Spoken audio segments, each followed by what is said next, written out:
스튜디오 조명이 켜지고 카메라가 생중계되는 순간 모든 것이 완벽해 보입니다. 하지만 생방송 텔레비전은 위험한 게임입니다. 편집도, 두 번째 기회도, 되돌릴 방법도 없습니다. 한 문장, 한 번의 충동적인 행동이 수십 년간 쌓아온 커리어를 단 몇 초 만에 무너뜨릴 수 있습니다. 텔레비전의 역사는 전 세계가 숨을 죽였던 순간들로 가득합니다. 시청자들이 눈앞의 광경을 믿지 못하고 당사자들은 다시는 예전 같지 않을 것임을 직감했던 순간들입니다. 이 모든 전설적인 생방송 실수들 중에서도 독보적으로 눈에 띄는 이름이 하나 있습니다. 1. 칸예 웨스트. 2005년 MTV 비디오 뮤직 어워드는 계획대로 진행되고 있었습니다. 테일러 스위프트가 막 최우수 여성 비디오상을 수상하고 무대 위에서 눈에 띄게 놀라고 감동한 채 서 있었습니다. 모든 것이 평온하고 경건하며 마땅히 그래야 할 모습이었습니다. 갑자기 칸예 웨스트가 나타나기 전까지는요, 초대도 받지 않고 예고도 없이 그는 그녀의 손에서 마이크를 빼앗아 대중문화에 영원히 각인될 문장을 내뱉었습니다. 그는 테일러의 우승을 축하하면서도 비욘세가 역사상 최고의 비디오 중 하나를 만들었다고 선언했습니다. 비명도 모욕도 없었습니다. 그저 최악의 순간에 내린 완전히 잘못된 결정의 순간이었을 뿐입니다. 현장은 얼어붙었습니다. 테일러는 아무 말 없이 서 있었고 관중은 그것이 농담인지 악몽인지 알지 못했습니다. 하지만 그것은 생방송이었습니다. 그리고 바로 그 점이 이 순간을 파괴적으로 만들었습니다. 몇 초 만에 신문 헤드라인이 폭발했고 커리어들이 충돌했으며 심지어 정치적 목소리까지 논쟁에 가세했습니다. 칸예 웨스트는 단순히 수상 소감을 가로막은 것이 아니었습니다. 그는 수년간 관련된 모든 이들의 대중적 이미지를 바꾸어 놓았고 생방송에서 충동성이 얼마나 위험할 수 있는지에 대한 새로운 장을 썼습니다. 마이크 한 자루, 통제력을 잃은 찰나의 순간, 그리고 결코 예전 같지 않게 된 명성이 남았습니다. 이 윌 스미스 아카데미 시상식은 할리우드에서 가장 우아한 밤으로 여겨집니다. 화려한 드레스, 준비된 농담, 완벽하게 연습된 수상 소감들. 하지만 2022년 이 환상은 단 몇 초 만에 산산조각 났습니다. 모든 것은 제이다 핑켓 스미스의 삭발한 머리에 대한 크리스 록의 겉보기엔 무해해 보이는 농담에서 시작되었습니다. 관중은 웃었고 윌 스미스 자신도 웃었습니다.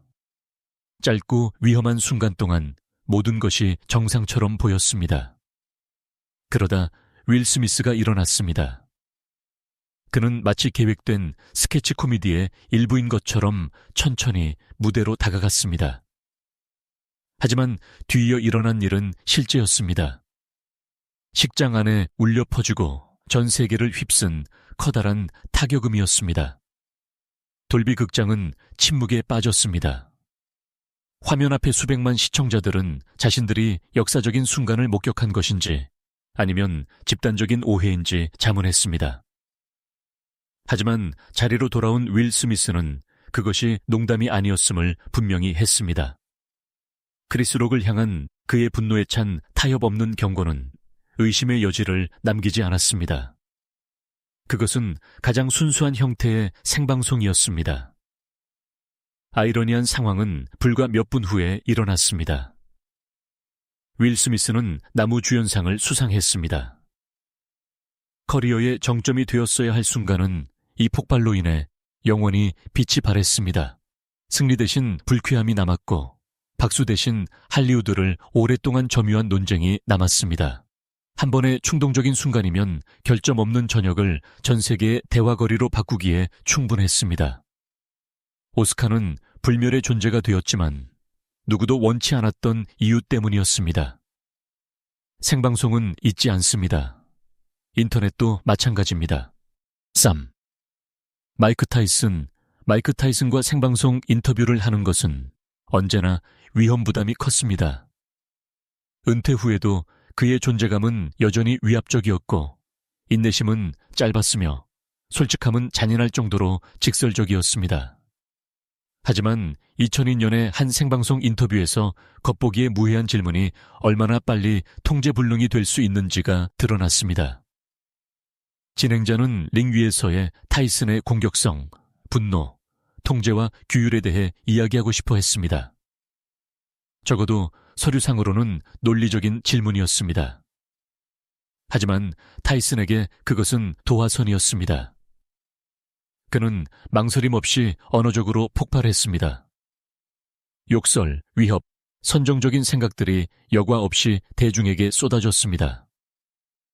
인터뷰 진행자는 프로그램이 생방송임을 상기시키며 상황을 구제하려고 필사적으로 노력했습니다. 하지만 타이슨에게 그것은 상관없는 일처럼 보였습니다. 그는 마치 카메라나 규칙, 결과 같은 것은 존재하지 않는 것처럼 더 크고 타협 없이 말을 이어갔습니다. 제작진은 시간과 싸웠고 검열관들은 현실과 싸웠습니다. 이 순간을 악명 높게 만든 것은 단순히 분노뿐만 아니라 혼돈에 대한 완전한 통제력이었습니다. 타이슨은 부끄러워하지도 사과하지도 않았으며 마치 복싱 경기처럼 대화를 지배했습니다. 인터뷰가 결국 중단되었을 때 그는 이미 오래전에 승리한 상태였습니다. 적어도 그의 세계에서는요. 이 출연은 편집되지 않은 생방송 텔레비전 순간의 상징이 되었습니다. 마이크 타이슨은 길들여질 수도 억제될 수도 형식에 억지로 끼워 넣을 수도 없음을 보여주었습니다. 그를 생방송에 초대하는 사람은 대화를 얻는 것이 아닙니다. 수백만 명의 목격자 앞에서 직설적이고 언어적인 KO를 당하게 될 뿐입니다. 4. 사무엘 L. 잭슨. 생방송 인터뷰는 평온하고 통제되어야 하지만 때로는 작은 실수 하나가 모든 것을 뒤집어 놓기도 합니다. 어느 아침 프로그램에서 사무엘 L. 잭슨은 자신이 출연했다고 알려진 슈퍼볼 광고에 대해 질문을 받았습니다. 사실 그 광고는 로런스 피시번의 것이었습니다. 큰 효과를 불러온 단순한 실수였습니다. 잭슨은 크게 소리 지르거나 화내지 않고 차갑고 정확하게 반응했습니다. 차분한 목소리로 자신들은 같은 사람이 아니라고 설명하며 대화 내내 교묘하게 그 실수를 계속 언급했습니다. 폭발도 중단도 없었습니다. 오직 카메라 앞에서 절제된 조롱만이 있었을 뿐입니다. 바로 그 차분함이 이 순간을 매우 불편하면서도 잊지 못하게 만들었습니다. 잭슨이 인터뷰를 주도하며 평정심을 잃지 않는 동안 진행자는 명백히 통제력을 잃었습니다. 생방송이 궤도에서 벗어나기 위해 굳이 폭발할 필요는 없다는 증거입니다. 때로는 이름 하나를 잘못 부르는 것만으로도 역사에 남을 수 있습니다.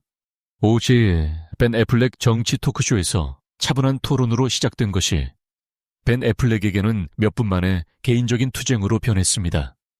대화가 점점 더 이슬람에 대한 일반화되고 단순화된 진술들로 지배되기 시작하자 애플렉의 인내심은 금세 바닥났습니다. 처음에는 객관성을 유지하려 노력했습니다. 하지만 토론이 길어질수록 그의 내면적 저항은 더욱 뚜렷해졌습니다. 애플렉은 몸을 숙이고 말을 끊고 반대하며 편견, 책임감, 그리고 단순화된 세계관의 위험성에 대해 점점 더 강렬하게 말했습니다. 그의 목소리는 커졌고 말은 날카로워졌으며 감정은 부정할 수 없게 되었습니다. 이 순간은 애플렉이 자제력을 잃어서가 아니라 더 이상 그것을 내주고 싶어 하지 않았기에 화제가 되었습니다. 그는 생방송이 단순히 분노뿐만 아니라 신념의 폭발도 알고 있음을 보여주었습니다. 가만히 앉아있지 않고 입장을 밝힌 배우, 그로 인해 토크쇼가 얼마나 빨리 투기장이 될 수 있는지를 증명했습니다. 6. 니키 미나즈 시상식은 수상 소감과 정중한 박수로 먹고 삽니다. 하지만 2015년 MTV 비디오 뮤직 어워드에서 니키 미나즈는 마이크 하나만으로 분위기를 바꾸기에 충분했습니다. 수상 후 그녀는 무대에 올라 미소를 지었습니다. 그리고 갑자기 어조를 바꾸었습니다. 공허한 미사여구 대신 그녀는 불편한 진실을 꺼냈고 진행자인 마일리 사이러스의 이전 발언들에 대해 직접적으로 대면했습니다. 비명도 모욕도 없이 생방송으로 명확하고 정교하게 선택된 단어들 뿐이었습니다. 객석은 침묵했고 카메라는 클로즈업 되었으며 마일리는 분명히 상황을 수습하려 노력했습니다. 단 몇 초 만에 미나즈는 축하의 순간을 문화적 성명으로 바꾸어 놓았습니다. 바로 그 차분함이 이 퍼포먼스를 효과적으로 만들었습니다. 폭발이 아니라 통제였습니다. 생방송이 역사에 남기 위해 굳이 터질 필요는 없으며 때로는 완벽한 타이밍이면 충분하다는 증거입니다. 7. 메오라이어 캐리 새해 전야 카운트다운은 생방송 중 가장 안전한 출연 중 하나로 여겨집니다. 큰 무대, 히트곡들, 수백만 명의 시청자. 하지만 2017년 제야의 밤, 머라이어 캐리는 본의 아니게 기술적 악몽의 얼굴이 되었습니다. 첫 소절이 시작되자마자 무언가 잘못되었다는 것이 분명해졌습니다. 그녀의 인이어는 작동하지 않았고 배경음악은 통제 없이 계속 흘러나왔으며 캐리는 무대 위에서 눈에 띄게 당황한 채 서 있었습니다. 상황을 숨기는 대신 그녀는 솔직함을 택했고 생방송으로 문제를 드러냈습니다. 전문 무용수들과 완벽하게 돌아가는 부조종실 사이에서 그녀는 갑자기 고립된 것처럼 보였습니다. 이 공연은 전 세계적으로 논란이 되었고 조롱받았으며 끊임없이 공유되었습니다. 하지만 바로 그 불완전함이 이 순간을 잊지 못하게 만들었습니다. 머라이어 캐리는 분노나 자존심 때문에 평정심을 잃은 것이 아니라 생방송의 냉혹한 현실의 희생자가 되었습니다. 기술이 실패할 때 팝의 아이콘조차 통제력을 잃는다는 것을 보여준 순간이었습니다. 생방송 텔레비전은 냉혹할 정도로 솔직합니다. 편집도 두 번째 기회도 자신의 충동으로부터의 보호도 없습니다. 단 몇 초 만에 잘못된 말 한마디, 통제력을 잃은 순간 혹은 기술적 결함 하나가 수년간 쌓아온 모든 것을 바꿀 수 있습니다. 이 7번의 순간들은 명성이 안전을 보장하지 않는다는 것을 보여줍니다. 음악의 전설이든 할리우드 스타든 팝의 아이콘이든 상관없이 카메라가 돌아가면 단 한순간이 영원히 남을 이미지를 결정합니다. 이 출연 중 일부는 커리어를 파괴했고 다른 것들은 경종을 울리는 사례가 되었지만 그중 어느 것도 결코 잊혀지지 않았습니다. 바로 그렇기에 생방송 텔레비전은 오늘날까지 우리를 매료시킵니다. 가공되지 않았기 때문입니다. 사실적이기 때문입니다. 예측할 수 없기 때문입니다. 그리고 우리 모두는 또 다른 잊지 못할 순간이 언제든 일어날 수 있다는 것을 알고 있기 때문입니다. 바로 지금 우리 눈앞에서 생방송으로요.